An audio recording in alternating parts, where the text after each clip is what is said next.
आदाब, नमस्कार। मेरा नाम है मोनिश सनवर और आप देख रहे हैं मुंसिफ टीवी की खास पेशकश बड़ी खबर।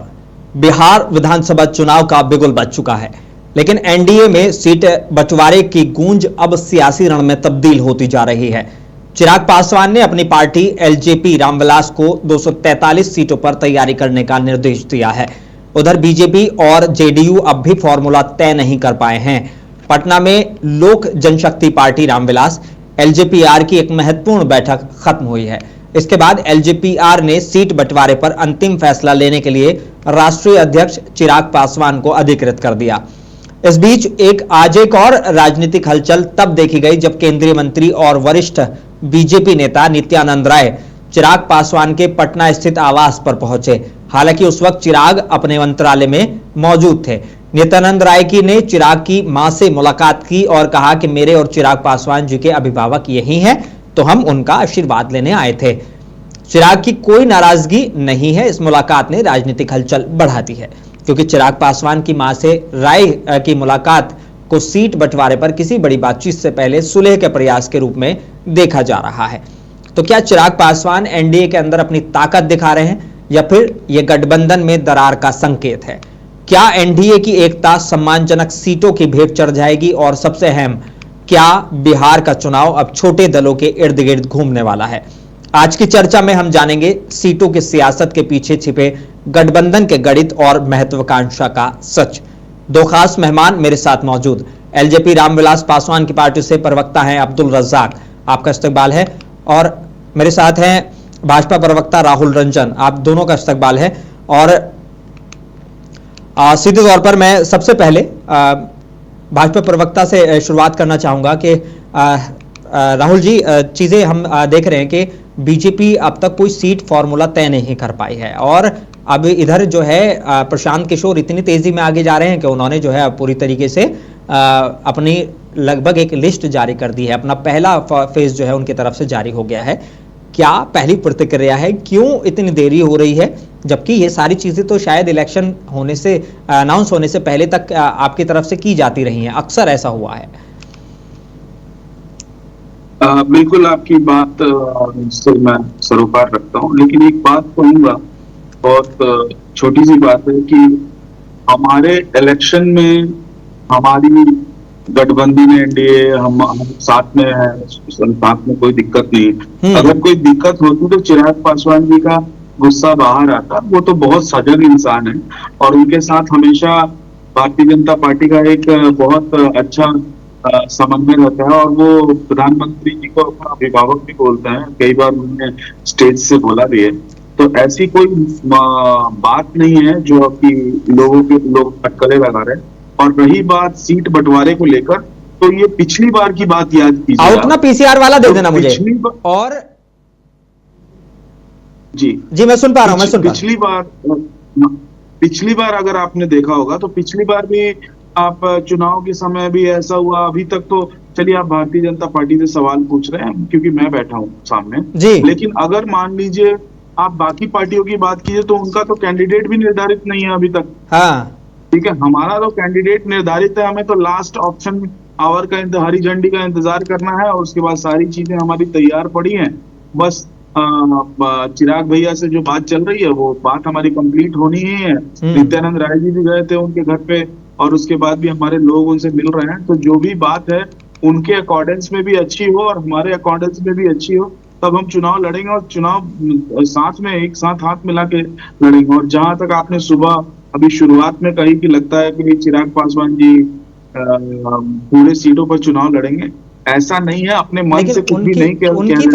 उनकी तरफ से इस तरह के आदेश दिए गए हैं पार्टी को कि सभी पे तैयारी करें। अच्छा, ये सभी पे तैयारी करने के भी दो मायने निकलते हैं। एक तो ये, क्योंकि जैसे प्रधानमंत्री नरेंद्र मोदी से हमने कई बार सुना कि गठबंधन में चाहे कोई सी भी सीट पे कोई भी खड़ा हो, लेकिन प्रधानमंत्री अक्सर कह देते हैं कि हर किसी को, हर उम्मीदवार को मोदी के रूप में देखें।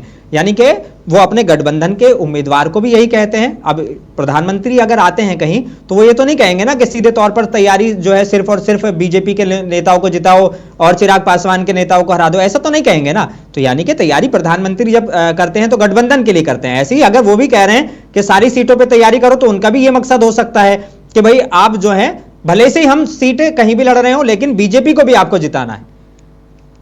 बिल्कुल बिल्कुल, मैं उसकी ही बात कर रहा हूँ। हमारे गठबंधन के जितने भी लोग हैं वो समझदार लोग हैं हमारे साथ। हम्म। हाँ, राजद के लोग का क्या होता है कि वो कभी भी एक दूसरे से टूट पड़ते हैं। हमारे यहाँ है कि अगर हमें कुछ मन मुटाव भी है तो हम बंद कमरे में उस मन मुटाव को दूर कर लेंगे, चलिए, और इस हमेशा ऐसा ही मन करते मुटाव आए की भी हैं बात लोग। करता हूं, ठीक। लेकिन अब्दुल रजाक से एक सवाल मैं ले लेता हूं। और बड़ा अहम सवाल है अब्दुल रजाक, इस वक्त पे जब हम ये जानने की कोशिश कर रहे हैं कि क्या वाकई सब ठीक है, एलजेपीआर 43 सीटों की मांग कर रही है, तो क्या ये हक है या हट है? देखिए, हम आपको एक जानकारी दे दें कि अभी हमारी बैठक हुई थी आज। आपको पता ही होगा कि उस मैंने बैठक बताया में अपने अपने वक्तव्य में, मैंने शुरुआत जी में जी बताया जी कि उसमें आपने बैठक हुई। बताया। हाँ, उस बैठक में जो निर्णय हुआ, हम लोगों ने सर्वसम्मति से ये अपने राष्ट्रीय अध्यक्ष को सौंप दिया है। तो जो भी निर्णय लेंगे हम लोग उनके साथ हैं। और रही बात, कल भी उन्होंने पूरे मीडिया के सामने बयान दिया है कि हम लोग एनडीए के साथ हैं और आगे भी बने रहेंगे। आप जो सवाल कर रहे हैं 243 सीटों की, मैं उसका जवाब दे दूं। हमारे राष्ट्रीय अध्यक्ष ने कई बार इसका खंडन कर दिया है कि जो भी उम्मीदवार 243 होंगे एनडीए के, हाँ। जिस तरह से मैं अपने अपने उम्मीदवारों के लिए प्रचार करूंगा, उसी लगन और उसी निष्ठा के साथ मैं और लोगों के लिए भी प्रचार करूंगा। कहीं कोई दो राय नहीं है इसमें। हमारे यहाँ उस तरह की चीजें नहीं होती है कि आपका उम्मीदवार आप जिता कर लाइए, हमारा उम्मीदवार। जब गठबंधन में है तो एक परिवार है, एक हाथ है और उसकी 5 उंगलियां हैं। उस तरह से हम लोग रहते हैं। ठीक है, लेकिन ये इस तरीके से आज जो है बड़े नेताओं का चिराग पासवान की मां से मिलना, तो क्या ये आपस में समन्वय बनाने की कोशिश है? क्योंकि अगर चिराग पासवान नहीं मान रहे हैं तो एक अभिभावक के तौर पर उनकी वालिदा से मुलाकात की जाए, तो क्या ये ऐसा तो वो नहीं था? देखिए, अब वो आपको मैं एक जानकारी दे दूं कि नित्यानंद राय जी जो मंत्री जी महोदय जो हैं, वो चिराग पासवान से नहीं, हमारे राष्ट्रीय अध्यक्ष स्वर्गीय श्री रामविलास पासवान जी से ही उनकी मित्रता थी। तो हो सकता है उस नाते वो पारिवारिक गए हो वहां और वहां उन्होंने मुलाकात की हो। और ये एक सिर्फ एक मात्र संयोग कहा जाएगा कि उस रज़ाक समय साहब, राष्ट्रीय देखना अध्यक्ष नहीं थे। आप भी इसके अलावा जानते और हैं कुछ और भी मैं भी नहीं है। जानता हूं कि इस वक्त की वो जो होती हैं मुलाकातें, वो पारिवारिक मुलाकातें तो नहीं होती हैं, ये तो आप भी जानते हैं। और मैं भी इस चीज को समझता हूं, इतने साल मैंने मीडिया में दिए हैं, आपने राजनीति में दिए हैं, आप भी जानते हैं कि ये मुलाकातें क्या होती हैं। अगर यहाँ पे यूपी में मान लीजिए कि आजम खान अखिलेश यादव से मुलाकात अकेले में कर रहे हैं, तो ये चीजें समझ में आ रही हैं कि पार्टी में आपसी मसला है, वो दोनों बैठ के बात कर रहे हैं। अभी चुनाव भी करीब है, करीब नहीं है, एक साल का 2 साल का वक्त है, तो चीजें हो सकती हैं। लेकिन बिहार में चुनाव का ऐलान हो चुका है, सारी चीजें हैं, और रामविलास चिराग पासवान की नाराजगी, तो ये मुलाकातें ऐसे ही तो नहीं है। नहीं नहीं, देखिए, अब मैं आपको बता दूं कि ये मुलाकातें वो बार बार करते रहे, लेकिन क्योंकि मुलाकात चुनाव के समय हुई है तो होता है। आप पत्रकार हैं तो आपका सवाल जायज है कि क्यों, लेकिन हमें जानकारी है, हम उस घर के मेंबर हैं। हम लोग रामविलास जी के कट्टर समर्थक हैं, तो हमें पता है कि वो कई बार, आज ही नहीं, महीनों में 1 या 2 बार 3 बार वो आते जाते रहते हैं। उनका घरेलू संबंध है, इस नाते वो आए गए होंगे। ऐसा कुछ में राजनीति, ठीक है, चुनाव का समय है तो आप लोगों को एक खबर सा लग रहा है कि कुछ हो रहा है, ऐसा कुछ भी नहीं है हमारे यहाँ। और अगर हमारे राष्ट्रीय अध्यक्ष को पता होता तो शायद वो रहते भी वहां पे। ठीक है राहुल रंजन, देखिए यही चीजें जो हैं, अगर मैं 2020 के चुनाव में थोड़ा पीछे जाऊं और पिछले चुनाव की मैं बात करूं, तो यही चीजें से शुरुआत हुई थी और फिर बाद में ये हुआ था कि चिराग पासवान की पार्टी ने अकेले चुनाव लड़ा, उससे आपको तो फायदा हुआ लेकिन जेडीयू को बहुत नुकसान हुआ। तो एक बड़ा सवाल राहुल रंजन, क्या बीजेपी, जेडीयू और एलजेपीआर के बीच जो भरोसे की दीवार है वो दरकने लगी है, या वाकई सब कुछ ठीक है? देखिए, अधिकृत मेरे भाई ने अभी कहा, और उन्होंने अधिकार स्वरूप कहा, क्योंकि वो कह रहे हैं कि उनके परिवार से भी पुराना रिश्ता है और वो समर्थक रहे हैं उनके। तो मैं एक सबसे बहुत सजग बात आपको बता दूं कि जब अधिकृत व्यक्ति ही ये कह रहा है कि कोई दिक्कत ही नहीं है हमारे एनडीए में और हम एक परिवार की तरह हैं, तो इसमें ये सवाल जवाब की तो बात ही नहीं होनी चाहिए। अगर इन्होंने कोई डाउट रखा होता तो आपका सवाल मुझे जायज लगता, लेकिन इन्होंने ही डाउट नहीं रखा है, तो हमारे मन में तो बिल्कुल भी डाउट नहीं है। और रही बात दीवार बनाने की और तोड़ने की, ऐसा कुछ भी नहीं है। दीवार अगर रहता तो एनडीए एक साथ, हम लोग सारे लोग एक साथ रहते ही नहीं। एक ही मंच पर बात करते हुए नजर आएंगे, एक ही मंच पर मुख्यमंत्री जी को संबोधित करते हुए चिराग जी नजर आएंगे, एक ही मंच पर प्रधानमंत्री मुख्यमंत्री को संबोधित करते हुए नजर आएंगे, चिराग जी को संबोधित करते हुए नजर आएंगे, बेटे की तरह पीठ पर थपकी देते हुए नजर आएंगे। तो ये परिवार है हमारा, एनडीए हमारे लिए, आप दुनिया के लिए ये पार्टी हो सकती है, गठबंधन हो सकता है, हमारे लिए एनडीए परिवार की तरह है। और मेरे परिवार में अगर कुछ ऊपर नीचे भी होता है तो हमारा मुखिया इतना दमदार है कि हम अपने मुखिया की बात मानेंगे और एनडीए अपने मुखिया की बात मानती है। ठीक है अब्दुल रज़ाक, कोई दो नहीं है कि चिराग जी बात पूरी कीजिए अपने। ठीक है अब्दुल रज़ाक, 2020 में अकेले चुनाव लड़ने से पार्टी को क्या सबक मिला? अगर हम बात करें पिछले चुनाव की तो आपने क्या किया विधानसभा चुनाव में, वो सबसे ज्यादा जेडीयू को नुकसान पहुंचा और ये सब जानते हैं। तो क्या ये भी एक वजह है कि 43 सीटें मांगी जा रही हैं? अच्छा 43 सीटों वाली बात तो ठीक है ना कि 43 सीटें मांगी गई हैं और बीजेपी की कितने पे देने पे आपको कह रही है कि हम इतनी सीटें दे देंगे? कि मैं आपके सवाल का जवाब दूं, जब बात आपने 2020 की है, ठीक है, तो 2020 के चुनाव में हाँ, जब हम लोग लड़ाई लड़ रहे थे जी, तो वहां पे जो लड़ाई थी उससे जो हम लोगों ने पाया कि हमने देखा कि हमारा संगठन इतना मजबूत है कि हम वहां पर 7 से 8% वोट पूरे बिहार में हासिल किए और हमारा एक विधायक जीत कर भी आया। सही है। और आपको बता दें कि आज के डेट में हमारा बूथ स्तर तक का कमेटी बना हुआ है। ये 2020 का ही संघर्ष है जो आज हम लोग उसका प्रतिफल पा रहे हैं कि हमने यहाँ पर 5 लोकसभा भी जीता पिछले लोकसभा चुनाव में, जो आपको पता भी होगा। सही है। तो ये वो जो मेहनत है जो 2020 में की गई, लोकसभा में तो आपका 100% ट्रैक रिकॉर्ड है, इस पे तो कोई सवाल नहीं है। जी अब मैं आपको आता हूँ आपके सवाल पर जी। रही बात सीटों की संख्या की, तो ये जो है हम लोग जो राष्ट्रीय अध्यक्ष हैं हम लोगों ने उनके ऊपर छोड़ दिया है। वो जो भी फैसला होगा, जो भी सम्मानजनक पार्टी के लिए होगा, वो स्वतंत्र है इस निर्णय को लेने के लिए। पार्टी के हित में जो भी फैसला किया जाएगा वो उनको लेना है। और सीटों की संख्या है, शायद तो मुझे जो जानकारी है कि उन्होंने गठबंधन से बात चल रही है और वो मुझे लगता है कि आने वाले कुछ घंटों में आप लोगों को भी पता चल जाएगा सारी संख्या। और मुझे लगता है कि बस अब कुछ घंटों का ही बात समझिए। फिर भी 43 सीटें क्या नहीं मांगी गई? देखिए सीटों की संख्या की ऐसी कोई डिस्कशन जो है अभी पटल पे नहीं है। ये सारी चीजें मुझे लगता है कि गठबंधन किस आपस में डिस्कस कर रहे हैं और आपको मैं एश्योर कर दूं कि अब बस कुछ घंटों की ही बात रह गई है, सारी चीजें आपके सामने आएंगी। ठीक है राहुल जी, क्या बीजेपी बड़े भाई की भूमिका निभा रही है या दबाव में है? क्योंकि इस तरह की चीजें सामने आ रही हैं कि चाहे जीतन राम मांझी हो, चाहे चिराग पासवान हो या छोटे दल और दूसरे हो जो आपके साथ हैं, वो जो है साफ तौर पर प्रेशर किस पे बना रहे हैं? जेडीयू पर नहीं, बीजेपी पर।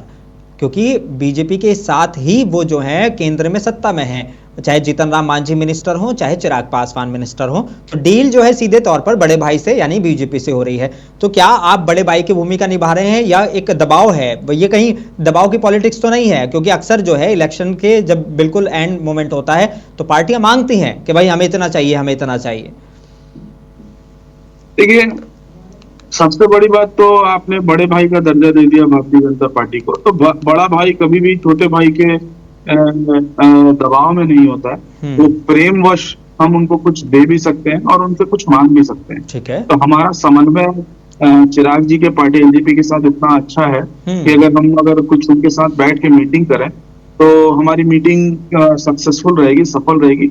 मैं यहाँ तक आपके माध्यम से लोगों से ये निवेदन करना चाहता हूँ कि हमारे बीच में लोगों को खिचड़ी पकाने की जरूरत नहीं है। हाँ। हम जानते हैं कि हमें ये चुनाव में कैसे लड़ना है और क्या चुनाव में हमारा सोच रहेगा। और मैं आपको ये भी बता दूं, जो आपने अभी एक बात कही कि चिराग जी ने कहा कि पूरी सीटों पर चुनाव लड़ेंगे, तो चुनाव नहीं, पूरी सीटों पर हम मेहनत करेंगे। हाँ। तो वो उनका कहने का ये मतलब है कि जितने भी लोग, ऐसा तो नहीं है कि एलजेपी के समर्थक नहीं है जहां भाजपा चुनाव लड़ेगी, जहां हम चुनाव लड़ेगी वहां पे एलजेपी के लोग समर्थन, तो वो अपने लिए अपने लोगों से एनडीए का वोट मांगेंगे, उसकी बात उन्होंने कही है।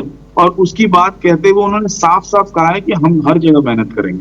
अच्छा, धर्मेंद्र प्रधान जी जब वहां पर आए और इस तरह की जानकारी सामने आई कि जनता दल यूनाइटेड से जब उनकी चीजें बन रही थी तो ये कहा गया कि जेडीयू जहां मजबूत है या जहां उनके विधायक है, जहां उनका जो है कैडर बहुत मजबूत है, वहां पर वो अपनी सीटों की लिस्ट दें और इधर सीटों की लिस्ट बीजेपी देगी जहां वो मजबूत है।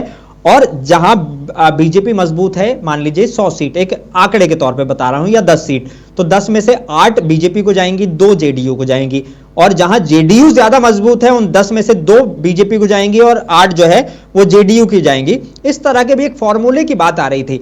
तो क्या चिराग पासवान से कोई फॉर्मूला तय हुआ है? क्योंकि देखिए, जो बातें आप कर रहे हैं ये सुनने में वाकई बहुत अच्छी लगती हैं, और यकीनन जब तक ये सारी चीजें नहीं हो जाती, इसी तरह की बातें की जाती हैं। 2020 में भी यही सारा फॉर्मूला तय हो रहा था, लेकिन लास्ट में चिराग पासवान ने एकला चलो वाली राजनीति अपनाई, और सबसे ज्यादा फायदा बीजेपी को और नुकसान जेडीयू को हुआ इसका, ये सब जानते हैं। तो क्या वाकई अभी कोई फॉर्मूला तय हो गया है या नहीं हुआ है? देखिए, साइंटिस्ट फॉर्मूला तय करता है।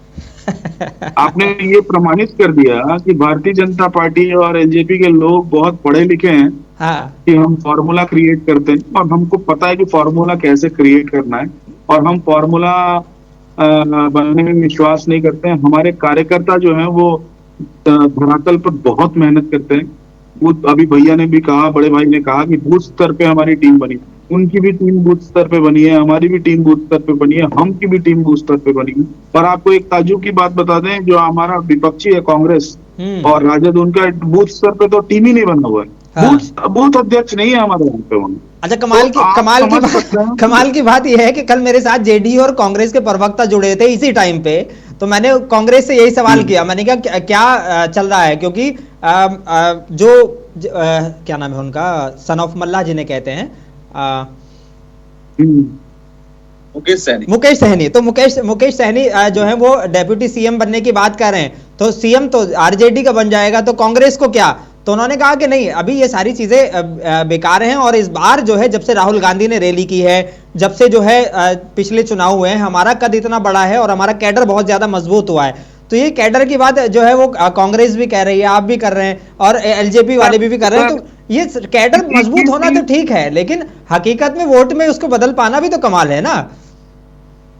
इस बीच में मैं एक ही सवाल करूंगा आपके माध्यम से लोगों से, कि भारतीय जनता पार्टी से एक नाम निकालिए, और कांग्रेस से एक नाम निकालिए, या राजद से एक नाम निकालिए। ठीक है, राजद से आप एनडीए से नाम निकालिए, एनडीए में हमारी टीम है, लेकिन वहां से 2 नाम अगर निकल जाता है ना सर, राहुल गांधी और तेजस्वी प्रसाद, तेजस्वी जी, लालू के जो बेटे हैं, उनका नाम निकाल दीजिए तो पार्टी खत्म है सर। और हमारे यहाँ नाम निकालिए और आपके पास आदमी तैयार है। तो हमारे पास किसी एक व्यक्ति के पीछे हम चुनाव नहीं लड़ रहे हैं। हम चुनाव लड़ रहे हैं अपनी पार्टी के कामों पे चुनाव लड़ रहे हैं। जो हमने 33 किलोमीटर रोज सड़क बनाई है, उसके बल पर चुनाव लड़ रहे हैं। जो 1 से 1.5 लाख किलोमीटर अभी तक हम लोगों ने 2014 के बाद बना लिया है, उस पे चुनाव लड़ रहे हैं। उस पे चुनाव नहीं लड़ रहे हैं जो कांग्रेस ने सिर्फ 9 किलोमीटर का फासला तय किया था, और इतने साल अगर कांग्रेस रहती तो मेरे हिसाब से 40,000 किलोमीटर ही मात्र सड़क बन पाता, और आज 1.5 लाख किलोमीटर से ऊपर सड़क बन गया। तो कैलकुलेटिव भी है हम लोग, समझदार लोग भी हैं। और एक और बात बता दें कि चुनाव इस बार होगा, बहुत बढ़िया चुनाव लड़ेंगे और आपको जीतते हुए दिखाएंगे। ठीक है अब्दुल रज़ाक, क्या पिछली बार जो है चीजें सामने आ रही थी कि यही तैयारी चल रही है, बात चल रही है, ये सारी चीजें थी, लेकिन लास्ट में चिराग पासवान और ये जो है अलग लड़ने का ऐलान कर देते हैं। तो क्या इस बार भी अकेला चलो की तैयारी है? बात नहीं बनी अगर तो 0.1% वाला मामला है, लेकिन क्या वाकई इस तरह की चीजें हैं? क्योंकि मैं आपको बताता ट्वीट जो है चिराग पासवान के बहुत कुछ बयान कर रहे हैं। देखिए, एक चीज बताता हूँ कि अगर मगर की राजनीति है ही नहीं है कि अगर ये हो जाए, अगर वो हो जाए। हम लोगों ने 2020 के चुनाव के बाद जिस तरह से गठबंधन में वापस गए और जिस तरह से प्रचंड जीत मिली 2024 के लोकसभा चुनाव में, तो इससे साफ जाहिर है ना कि इसके आने से कितना क्या फायदा हुआ गठबंधन को। सही है। आपको मैं बता दूं, तो चिराग के बिना भी ये गठबंधन अधूरा है, इस बात पे कोई दो राय नहीं है। हमारे आने से गठबंधन को कितनी मजबूती मिलती है ये 2024 का लोकसभा चुनाव बता चुका है। रही बात, आपको मैं बता दूं कि आगे की स्थिति, आगे की जो भी स्थिति होगी, कहीं कोई छिपी चीज तो है नहीं, हमें भी सामने ही आना है। आपको आने वाले कुछ घंटों में ही पता चल जाएगा कि हम लोग, तो यानी कि जिस तरह की बातें निकल के सामने आ रही हैं कि बीजेपी पर दबाव बनाने के लिए ऊंची सीटों की मांग रखी गई है, ये बेबुनियाद है या इसमें कहीं हकीकत है? दबाव ऐसी कोई बात ही नहीं है। ये देखिए एक रूटीन और प्रोटोकॉल होता है, हाँ। और ये सारी जो मीटिंग्स हो रही हैं ये उसी का एक हिस्सा है, कोई दबाव की पॉलिटिक्स नहीं है इसमें। ठीक है राहुल, इस तरह की भी चीजें सामने आ रही हैं कि चिराग पासवान की जो ये बढ़ती मांगे हैं इस पे बीजेपी का रुख जो है वो बड़ा सख्त नजर आ रहा है। जो बड़े नेता हैं वो दिल्ली से कह चुके हैं कि बहुत ज्यादा इसमें हम नहीं सहेंगे। इस तरह की भी चीजें सामने आई, मीडिया रिपोर्ट्स आई। हालांकि मीडिया रिपोर्ट्स के हवाले हैं, सूत्रों के हवाले हैं, आप यकीनन उसे नकारेंगे, लेकिन क्या चिराग पासवान की बढ़ती मांगों पर बीजेपी का असली रुख क्या है, थोड़ा सा आप बता दीजिए हमें कि मैं भी समझ जाऊं। मैं समझ गया ये सारी चीजें हैं कि हो जाएगा, हम कर लेंगे, बैठक चल रही है, कुछ घंटों में साफ हो जाएगा, लेकिन रुख क्या है, पॉजिटिव है या अभी चीजें चल रही हैं? सर देखिए, छोटा भाई अगर अच्छा करता है हाँ। और उसका सक्सेस और मार्केट में बहुत अच्छा बन रहा है, हाँ। तो इंडिया के लिए बहुत गर्व की बात है। हाँ। तो हम लोग बहुत खुश हैं कि चिराग जी अपने डिसीजन मेकिंग को बहुत जल्दी लेकर आ गए हैं पासवान जी के नहीं रहने के बाद। और उनका बेटा इतना अच्छा कर रहा है और हमारे बिहार में अपना सहयोग दे रहा है, इसके लिए इंडिया के लोगों को तो बड़ा फक्र है। मुझे बहुत रामविलास फक्र होता है जब वो पासवान विदेश साहब में का जाते एक हैं। रामविलास नहीं, पासवान, नहीं, हाँ हाँ सुनिए, मैं सुन रहा हूं। मुझे बहुत फक्र होता है कि मेरा एक नेता बिहार से उतने ऊंचे पायदान पर जाता है, विदेश में जाता है और अंग्रेजी में भाषण देता है। हाँ। और लोग तालियां बजाते हैं, कहाँ का लड़का है, बिहार का लड़का है, क्या नाम है, तो भैया का नाम आता है। तो हम लोग बहुत खुश हैं उनके काम से। और एक चीज, हाँ, चिराग पासवान जी की ही बात कर रहे हैं ना, हर जगह हमेशा नाम लेना अच्छा नहीं लगता। हाँ ठीक है। तो मैं सबसे इम्पोर्टेंट चीज ये बोल रहा हूँ कि देखिए, एनडीए एक टीम की तरह काम करती है। और टीम क्या होता है कि हम लोग, आपने अगर, मैं एमबीए का छात्र हूं तो मुझे हायरार्की सिस्टम बहुत अच्छे से पता है। एमबीए में हायरार्की सिस्टम को बहुत ज्यादा तरीज दी जाती है, और भारतीय जनता पार्टी में भी हायरार्की सिस्टम को बहुत ज्यादा तरीज दी जाती है। हम लोग सिस्टम से काम करने वाले लोग हैं।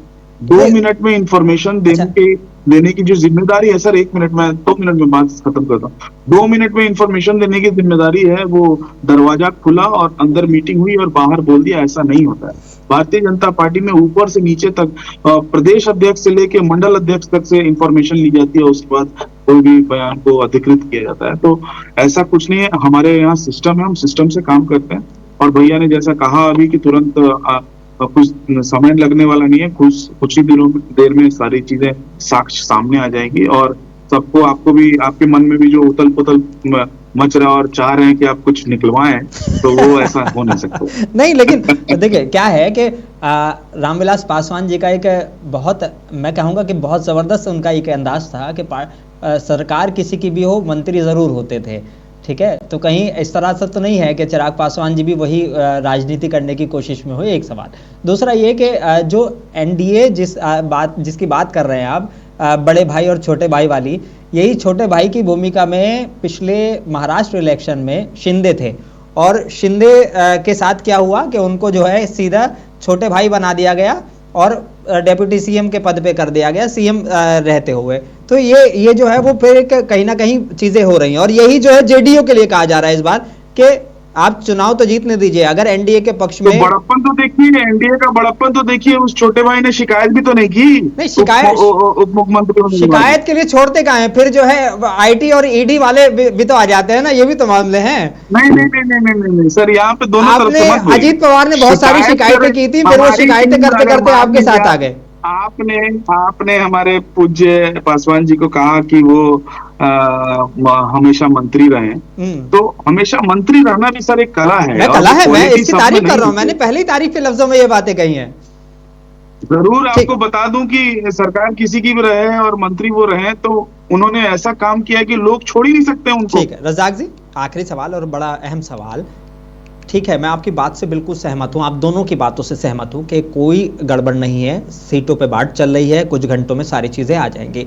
लेकिन जब हम चिराग पासवान के बयानों को टटोलते हैं या उनके ट्वीटर्स को टटोलते हैं, एनडीए में रहने के बावजूद हर बयान टकराव वाला क्यों लगता है?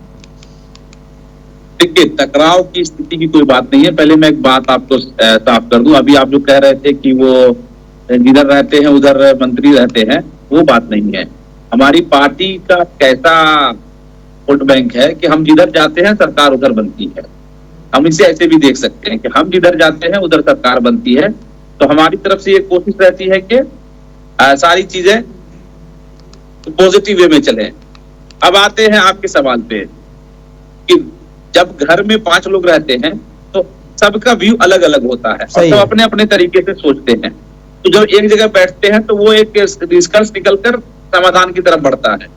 तो हमारे राष्ट्रीय अध्यक्ष युवा है और नई पीढ़ी जाते जाते अच्छा इतने बता दीजिए कि कितनी सीटों पे कम से कम बात बनेगी। एक मिनट में कंप्लीट कर लूं। तो हमारे नेता युवा है और नई पीढ़ी की सोच रखते हैं।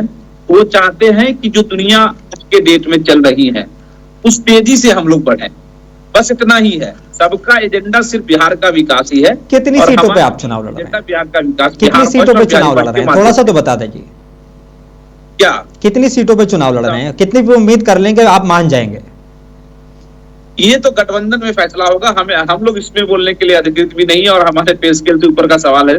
तो ये सारी चीजें आपको आने वाले कुछ घंटों में ही साफ हो जाएंगी। चलिए ठीक है, दोनों को बहुत शुक्रिया मेरे साथ जुड़ने के लिए, चर्चा में शामिल होने के लिए। राहुल रंजन, अब्दुल रज़ाक, बहुत बहुत शुक्रिया मेरे साथ जुड़ने के लिए। तो बिहार की सियासत में सीटें अब शक्ति का पैमाना बन गई हैं। कौन देगा, कौन लेगा और कौन छोड़ देगा, यही तय करेगा एनडीए की दिशा और बिहार का भविष्य। हमारी नजर इस राजनीतिक शतरंज पर बनी रहेगी। आप देखते रहिए मुंसिफ टीवी, जहां बहस नहीं सच्चाई की पड़ताल होती है। आदाब।